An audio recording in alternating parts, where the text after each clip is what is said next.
Hey friends, welcome to Season 8 of the Let's Get Real podcast. I'm Justin. And I'm Trisha. Every week, we have honest conversations about life, love, and leadership without the pressure to pretend. Whether you're in a great season or a messy one, this space is for grace and truth and real connection. And this season, we're diving into some powerful conversations with each other, with friends, and with leaders who are making a difference by leading from a place of authenticity. So whether you're listening in the car, out on a walk, maybe just hiding in your pantry for a little peace and quiet, this podcast is for you.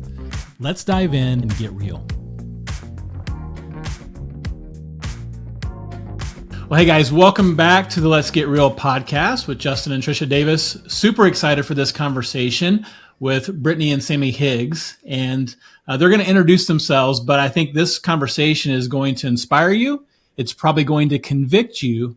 And hopefully it motivates you to take some action as a result of this conversation. So Brittany and Sammy, welcome so much to the Let's Get Real podcast. Thanks for having us. Oh. Well, share, for those listening or watching who are not familiar with you all, share a little bit about kind of your family, your large family, and kind of where you guys live, what you're up to these days. Awesome. You want to start? Sure, I'll start. There's 6 of us. When we started the ministry that we do, there were only 4. So we've had a couple since. Our home base is Montana. I've been in Denver for the past year as our ministry has grown. And we're just, I don't know. You take over. Yeah, we have a 14-year-old, a 12-year-old, a 6-year-old, and then 4-year-old, and then we also have a baby goat. So that's our crew. Is the right goat now. in Denver with you? Yes. Oh wow. Yeah. Okay. Mm-hmm. Right. We just recently did a fundraiser where we walked 580 miles from Billings to Denver, and we did it with the baby goat. So she walked with us and was in the RV with us, and it was a whole thing. Okay. Wow. There has to be pictures somewhere on the internet that we can find. Is it For bad sure. that I want to see your baby goat and I haven't asked pictures of your kids? I do want to see your kids as well. So Okay. I've never shared this story publicly, I don't think. When I was a kid, up until I was about age 10, we lived on a farm. And I had a goat named Lily. And I trained her to like walk up these stumps of wood. I trained her to like roll over. And I would give her like potato chips as like rewards, for doing all these tricks. And one afternoon we came home and she had chewed through the front screen, because goats love to chew. She had eaten through the front screen, jumped into the house, and gotten into the pantry and devoured the bag of chips that I used as treats. Oh my goodness. And so Lily almost died from the hand of my dad that day. But then we got another goat named Billy, and it was the whole thing. So I'm fascinated with goats. I love goats. They have a special place in my heart. well, we are totally getting on a tangent, which we totally could happen. I did not know how much people love baby goats. When Justin and I planted our church, Hope City, we did a women's event, and somehow we got into like goat yoga or something. And I'm like, it was a breakout. And I'm like, nobody's going to come to this. And every single woman came to it. And it was like we were 5. And baby goats everywhere, but they were pooping everywhere. And everyone was totally okay with it. So we love baby goats. It's true. Goats they're so smart. They're amazing little creatures. And you're right. Everybody loves them. So it was the perfect marketing tool for our fundraiser. So let's get to that. Let's get to the heart of what you guys do. Share a little bit about that walk. And then I'd love to kind of go back to the beginnings of what began the Her campaign. So tell us a little bit about why you were walking with a baby goat from Montana to Colorado. Yes. Well, we've been in this ministry for about 10 years. And as we were kind of sitting around a table talking about what do we do in this next decade? And I think, one of our hearts from the very beginning, Sammy and I, and you can talk about more about the roots, but we really did start grassroots as a family. but we feel like God is calling us in to raise up the church community in the nation to be a safe place for survivors. And so part of this walk was, how do we create a movement? How do we rally the nation around this cause? And so we were like, okay, what's going to grab people's attention? And me walking 580 miles, that grabs people's attention for sure. But then the baby goat, somebody just threw out like, and I think you should be carrying a baby goat when you do this. And I'm like, all right, let's do it. I love your team. That's amazing. They're amazing. And so we did. And she was incredible. So it's a baby goat named Freedom. And yeah, and it was 37 days on the road with our family. I would walk 20 miles a day. My 14-year-old would come with us. And you know, what's interesting is the interstates between Billings and Denver, where our 2 locations currently are, that's a huge high traffic area for sex trafficking as they are going from urban area to urban area. We know the interstates are just a huge problem when it comes to getting women from place to place. And so it also felt a very spiritual journey of taking back ground of like, Lord, we are entering into a new threshold in this next decade, and we are saying enough is enough. And so as I walked that road, it was a lot of just prayer and intercession of we're done with this. This isn't going to happen here anymore. I love that. As you guys have, progressed as a ministry, it didn't start out as this formal thing. It really just started out as this conviction to invite people into your own home. Yeah. Go back to that moment in time where I think people underestimate the problem that sex trafficking is, because it's kind of out of sight, out of mind for most Christians, for most people, but especially in the church. We don't want to talk about it. So maybe we can touch on that, but go back to kind of that initial conviction that you guys had as a couple, as a family, to do something about this. Yeah. Yeah. So it was out of sight, out of mind for us as well. We weren't aware of it until we had met someone that was going over to India and Nepal on a missions trip. And when she came back and shared what was going on, that was the first that we had heard of it. That was a conversation that Britt had with her. Britt's heart was broken initially. That was a couple-year journey for her, between her and the Lord. And after a couple of years of just seeing her wrestling with the Lord on it, asking, what can I do? I started to really feel God's presence in that space in our life. And we came to a crossroads where we had a film business. I was working full time at another company, which was actually a family company. I was excited to be there, and we were experiencing growth.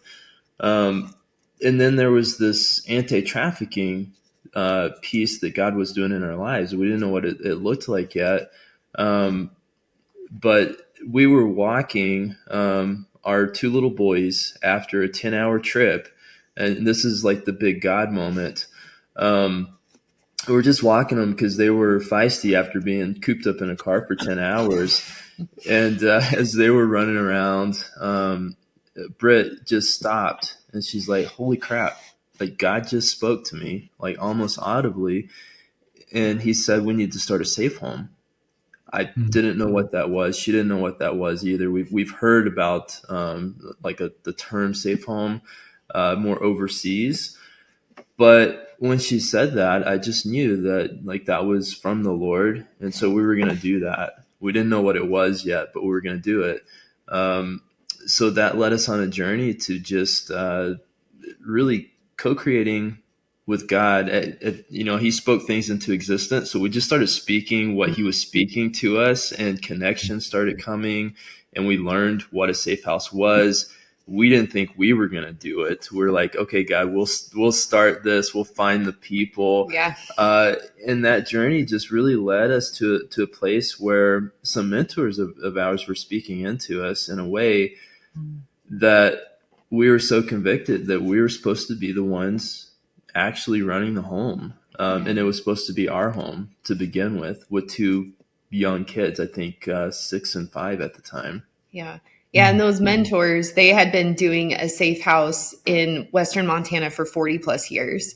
And so they, even before human trafficking was really on the radar, they were bringing in women who had been prostituted and giving them a place to heal, grow, and find purpose. And they were reintegrating into society. And so we got connected with them kind of miraculously. It was one of the first connections. Again, when God places a seed in your heart, everything seems to be attracted to it afterwards. Like he's the one who makes the movement. He's the one that puts in the pieces. Yeah.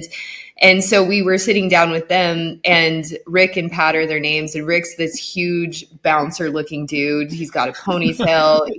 They're in their 70s now, and then Pat's just this tiny, cute little thing. But we're sitting in their living room, and they're telling us, like when you guys are in the house with these survivors, and Sammy kept correcting him saying, no, Rick, like we're not doing this. We're a young couple with 2 small children. We're not the ones going to be doing this. And Rick just ignored Sammy and would just continue on. Yeah. And it happened like 5 times. Then finally Sammy stopped correcting him. And on the drive home, Sammy looks at me like we were silent. And then he looks at me and he's like, Britt, are we the family going to do this? And I was like, I think we're the family that's going to do this. And sure enough, in 2016, we opened the doors of our first safe house, which was in our personal home with our 2 boys. And we did that for 3.5 years, integrating these survivors into our family and just walking that journey of healing with them, providing the wraparound resources that were specific to their needs, and then just helping them to reintegrate back into society. That's beautiful. For those that are listening that may not understand really the huge problem and really the epidemic of sex trafficking, not just in other parts of the world, but in our country, could you guys maybe provide a little context for how big of an issue this is? Yeah. Well, going from a worldwide perspective down, this is the second largest industry in our world. And so this is a huge moneymaker right underneath the drug industry. And we know that both drug trafficking and sex trafficking and human trafficking, labor trafficking, it all is tied together, right? Mm-hmm. But these are the 2 biggest evils in our world. And it is, I think it's $40 billion industry, and there is over what is it? It's like 50 million modern day slaves in the world right now, I think is the statistics continually changing, but I think that's the most recent one. And then you look at that and we still are not great at data in the United States of how big of an issue this actually is. But one of the best statistics out there right now is there's an estimated 300,000 children that are trafficked in our nation every single year. That does not include adults. And we know that there are hundreds of thousands of adults that are trafficked as well. And so this is a huge, huge thing that is happening. It's happening right in our backyard. It happens in rural areas like Montana. We know that it's in urban areas. It happens familially, where we see that a lot in Montana, where it's families that are selling their children or their loved ones for their drug addiction to pay off debts. We see a lot of cartel gang movement in Montana now too, unfortunately, and there's a lot of trafficking that happens through that. It's just a huge, huge issue. And right now, there's only an estimated 2,600 beds specifically for sex trafficking survivors across the nation to serve these women as they are making the brave choice to exit. And so for us, that is what gets our heart, is that there is such a huge gap between rescue and freedom. We focus a lot on, these women getting out of this situation, but really the hard work starts once they exit trafficking, and they need a place where they can heal for years to help them get back into who they actually are and into true freedom. Wow. One, you guys are kind of like heroes, and I know you're like, don't say that to us, but I don't mean that from a rescue. I mean from which, obviously is incredible. But I think when I say that, I mean from a mustard seed, like you your heroes in my eyes of faith, that you would see this little mustard seed and try to give it to someone else to plant. And God's like, no, you're going to plant that. But there's two things that come to mind, Brittany and Sammy, when you guys share your story, is we live what really feels like dark times, and we can doom scroll. We can just feel way overwhelmed. And so that's one half. Then the other half is we feel powerless. So our Costco, where I go and get gas, and I'm literally getting gas, there is a hotel right across the street. It looks like a very normal, well put together hotel. And the same day I was getting gas, a story came out in the news that there was two girls. One was 22 weeks pregnant and had been trafficked and busted in that hotel. Wow. And it was so cruel, the story that came out about it. And so I'm going to be real honest with you. Like, I love Jesus. I know that I'm in the trenches, or on the front lines in a different way. But in my mind, it was like I was there. I could see the hotel. I could picture what was happening, in a sense. Like, one of the girls escaped and was hiding behind a car in the parking lot, and somebody found her. Like, that could have been me. But was I looking? And so there's this duality of hopelessness and helplessness. Like, it feels so hopeless because it is such a big industry.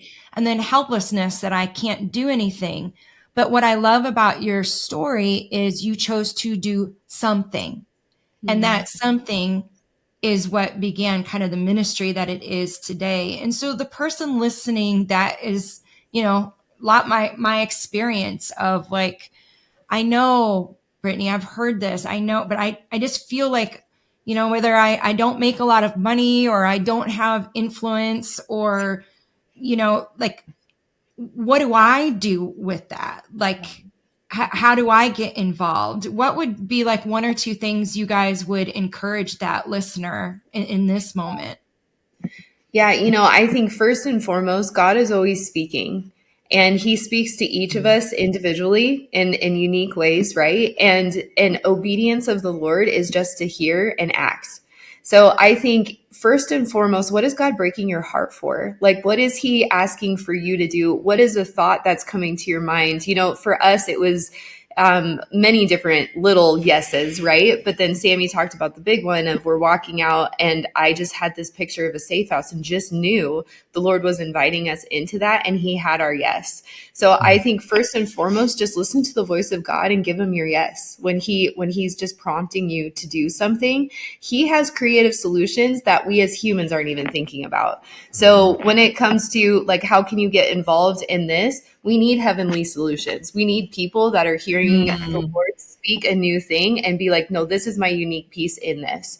So I think first and foremost, that's how you do it. I think practically, we always tell people the first thing to do is just be aware of what this looks like in your community. Your story that you just told, Trish, is so crucial of being aware of our surroundings and what is actually happening in the places where we work, play, and worship. And so I think it's important that you educate yourself. And one of the best resources out there is a free resource. It's called IamOnWatch.org. And you can go on there, and it's real survivor stories of how they were trafficked in real life, and what we can do as community members just to be aware of what this looks like in our school systems and in our churches and in our communities and our parks where we go shop for groceries. Like, it just is a really great resource. So I think first and foremost, like, be aware and then know how to report. And that's all what that resource can give you. But another thing is look up the resources that are in your community. God is doing a move. We were just a part of an abolition summit here in Denver a couple weeks ago, and crazy to me how many people around the nation God has given the exact same vision of how to come alongside of these women, especially in the residential space of providing a safe place for them. And so there are warriors that have already been sent out across our nation to pave the way and do this work. So look up what are the resources in your area and how can you best come alongside of them on the ground. I'm telling you, you guys mentioned this work is extremely difficult. Like the darkness and the oppression that we have just constantly on a day-to-day basis as we're fighting against the second greatest evil of our world, right? It really is intense, and we need the body of Christ to surround us where we are. And there's so many ways that you can get on mission to do that. So good. One of the things that we get asked a lot, as authors and speakers is, well, how do you write a book? Well, when I think back about writing a book, the goal wasn't to write a book. I wanted to share the passion that God had given me and the burden that God had placed in my heart. So the first time I ever spoke our story was at a men's breakfast at my dad's church to 22 guys. Mm-hmm. It makes me think about your ministry now is not what your ministry was. You just said, hey, we're going to be faithful with what we have. And what we have is our home. So talk us through, maybe Sammy, you can kind of walk through the progression of how you guys got from that point of we're going to open our home to we're going to develop holistic care for these women who have been trafficked. What's that journey been like? What's that process been like? Yeah. So from the very beginning, Brett and I were entrepreneurs, so we don't think small. So when God gave the vision of safe home, we're like, okay, we didn't know the statistics and like how bad it was around the world, all of that stuff. All we knew was like God was saying to do something. And for us, we're like, okay, we're going to figure out what that is and we're going to do it. And it can't just be us. It's got to be bigger than us. But we had to start somewhere. So we actually sold our home. I mentioned earlier, we were at a crossroads. Like I had a job, we had a film business, there's this ministry thing. And that crossroad was, what are we going to do? And for me, I'm like, well, I want to be where God's at. And it's in this. So I quit my job. We eventually sold all our film gear and we were just all in. And with that, we mentioned the mentors that were speaking into us that we're going to run the home. We connected with mentors. We knew that we weren't equipped, that we couldn't just do this, that God would equip us. But I mean, a lot of times he does that through people. So we found this couple that had been doing it for 40 years. We also found another organization that had at that point been going for, 17, 18 years. And we mentored for 3 years under this organization, like a paid mentorship, like really hefty from board development to programmatic pieces. Because we didn't want to do anything halfway, even though we were doing it out of our home. We wanted to make sure that we offered excellent care to these ladies. And in the back of our mind and what we were doing is we were making preparation for it to be bigger than us. We're like, we have to go through the process, learn all of the things so that we can teach. And we were actually serving out of our home was not an initial thought that we had. We were living in our home in this space for about 8 months. It was a new house to us. And about 8 months into it, we're like, oh, this would actually be the perfect place. And it was a family home of my wife's, and it was a duplex. Her aunt and uncle were living on the other side, and we were living on one side. So we go over to her aunt and uncle's side, and her aunt was there, and we're like, hey, crazy idea. What if we use this whole house as a safe house? And she's like, oh, we'd have to move out, huh? And we're like, yeah, that'd probably be, part of the deal. And so I'm on pins and needles. Like, what did Auntie say? Because that was a big ask. Like, so what? Aunt Kim, Uncle Scott, they're just incredible people. And she's like, okay, we're going to pray about this. And she called, I think, the next day. And she's like, God says it's yours. We're moving out. Like that quick.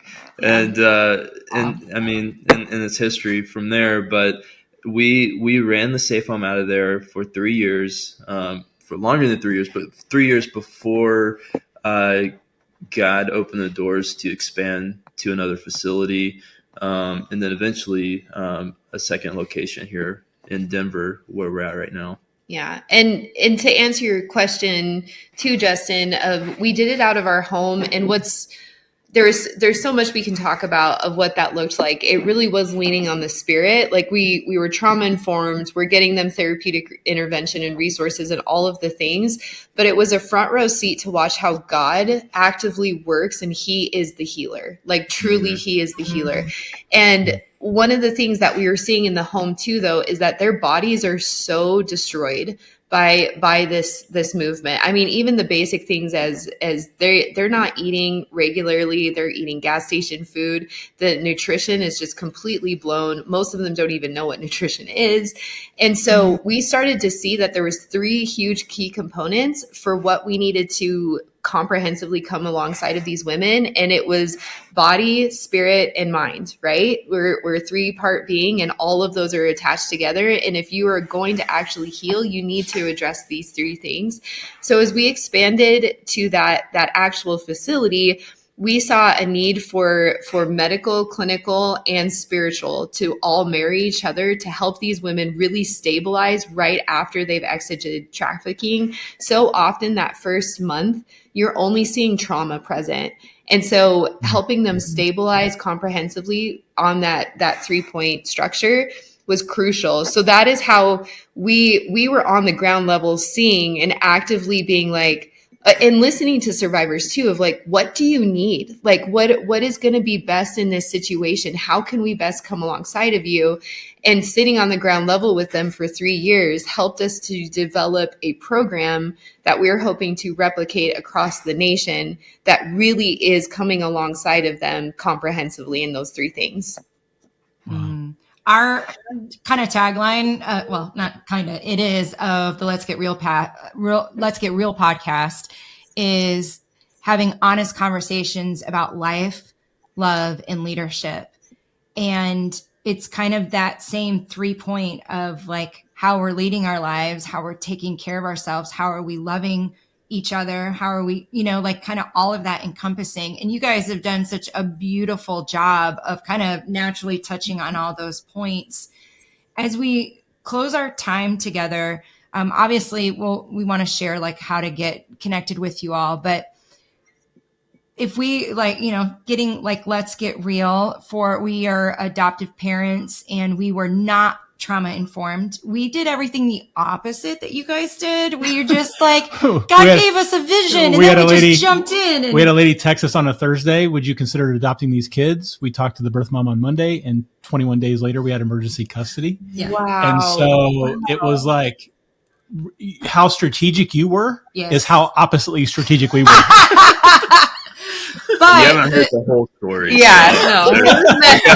that too. There's a lot of mess. The through line, and that's kind of if you're open to kind of going to those messy parts of the through line that I hear in kind of your life, in your love for each other, your family, and your passion and leadership. The through line that is just naturally poured out of you guys is, but God, like what is God speaking? What are the people that God is putting in our life, the pieces that God are placing before us? And Sammy, you said something so beautiful, that co-creating with God. Ooh, that's just so good. And so I appreciate you guys so much. If in kind of this closing time, the messy parts of it, right, that are gutting, that make you wake up and go, did we do the right thing? Where you second guess yourself, that imposter syndrome, the spiritual battle where Satan often tries to use us as the enemy. And we have to remind ourselves we only have one enemy. would you be willing to kind of share maybe a situation or kind of like a breakthrough that you guys have had as a couple where those 3 points of like how you're taking care of, those precious women, how does that translate to taking care of kind of that self-care piece to continue to do what you do on the front lines? Do you have a situation? I mean, I can think of a lot of situations. Yeah, I feel like you should answer this one. Okay. I feel like this is like real time. It is for you. So yeah. So about a year and a half ago, I had a massive health crash, and it was something that had been kind of bubbling up ever since we started the Her campaign.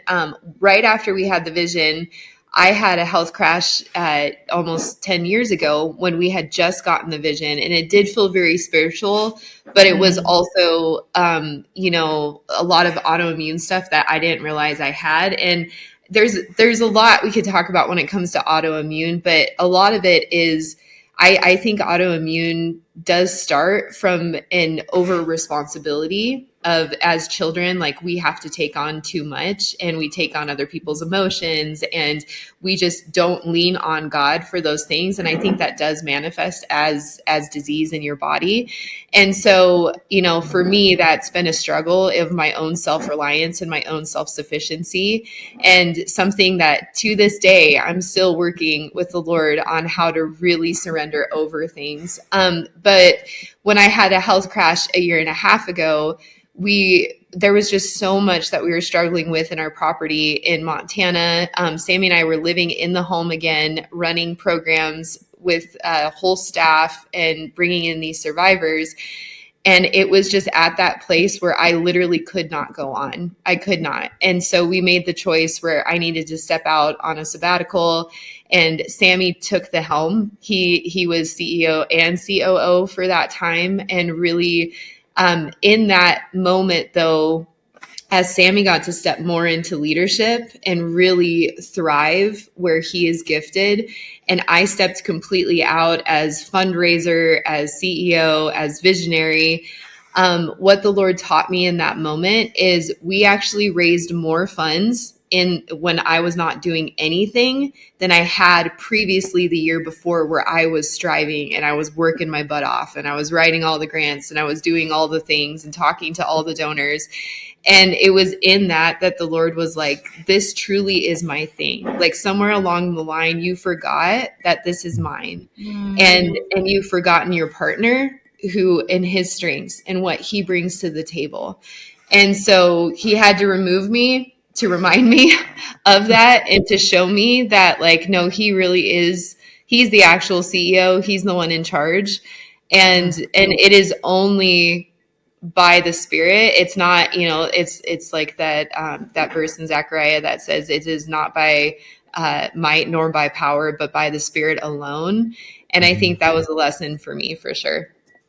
That's so good. I want to go back to one of the things you said early on. You said there's a gap between, or there's a distance between rescue and freedom. How is the Her campaign structured in such a way to close that gap, to take women not just from rescue, but then also help them cross that line and experience freedom? Yeah. So rescue is so important. It's not easy to get out of that life, and we need those out there, meeting them in that space. But if they don't have a next step to go to, then they're not truly rescued. Like they're still in bondage, and they will go right back because there's no other option. What we have found working nationally with partners is stabilization is so important. And Britt mentioned that three-pronged approach of mental, physical, and spiritual. You have to have all three of those components. That stabilization piece is very hefty, a lot of hard work. It's hard for us, but it's even harder for them. Like there's a lot of things that they have to wrestle with. And the point of that stabilization program is to help them understand, and help them get to a place where they're like, okay, I can do life today. Like I don't have to wait to process through something. Like there's like, at what level can I do life right now? And I'm going to start living, and then, that's the whole point of the program, like to help them to start living. And then there's a next step. It's that long-term, program piece, whether, it's very programmatic or transitional. It can look at, a million different ways. But after we help them to reconcile what's gone on in their mind, their body, and spirit, and giving them tools, and they're like, okay, I've got a platform. Like it might be pretty low, or like, who knows, like everyone's so different, but just give them that platform to grow from. That's what we're about, and partnering with organizations that do rescues, hotlines, law enforcement, clinics, you name it. Like survivors find us in all sorts of different ways, but we're just meeting them at that point to say, hey, like you can live now. Like we're like, here's some resources. Here's scientifically why you respond to the world the way that you do, spiritually, here's why you struggle with these things. Yeah.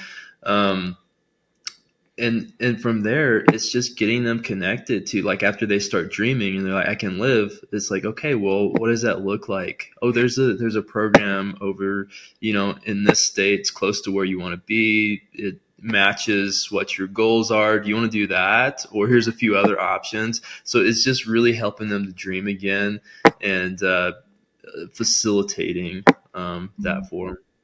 That's so good. Thank you guys so much for just sharing your story and the work that you're doing. I mean, Sammy, it's kind of like making me a little emotional. Justin's usually one who cries on the podcast. True. Trisha's doesn't have as big a heart as me. But I just like hearing you just state it in that way. Isn't that what God designed us all for? And so like the person watching or listening, they may be in their own crisis that looks different, but they feel cut off. They feel used. They feel abused. They feel forgotten. And they feel like, kind of how we started that conversation of both hopeless and helpless. And you just reminded us, both of you, that you're talking about like just the hardest of the hardest to come back from. And you're telling us that they can find a way to dream again. And I hope and pray that the person listening feels inspired by that. Like God is not bound by sin. He is not bound by earthly beings. Like God can do the impossible. And so I thank you. If anything that you guys are creating in all that you're doing is just this literal beacon of hope that like, no, we believe God. Like we seriously believe God, and we're going to believe him in all the good and the hard. So thank you again for being on the podcast. We'll definitely encourage people to go to all the things, but I would love to give you guys an opportunity, kind of a last, like if there's one place you would want people to check you out, where would you want them to go to? Absolutely. You can go to our website. It's hercampaign.org. And you can also follow us on all of the social medias. Our handle is just Her Campaign, HER Campaign. And you can watch retroactively the journey that we did over, the summer too, which it's been a journey. We were doing daily updates of the walk. And so definitely join and follow along and see how you can get involved. Awesome. Thank you guys so much just for your vulnerability. Thank you for your faith. And if you're listening and any of this speaks to you, go to their website right now and partner with them, partner in prayer, partner financially, help them where they are, help these women find freedom. So thank you guys so much. Yes. Thank you. Yes. Thanks so much for joining us for another honest conversation. We hope that something in today's episode encouraged you, maybe even challenged you. Our heart is to help you live with more connection, more purpose, and really more authenticity in every aspect of your life. If this episode meant something to you, would you do us a favor? Would you leave a review wherever you listen to the podcast? It helps more people find these conversations. Or better yet, share it with a friend. Shoot somebody a text message today. Let them know what you're listening to, because you never know how God might use that to encourage somebody else. We'll see you next time right here on the Let's Get Real podcast.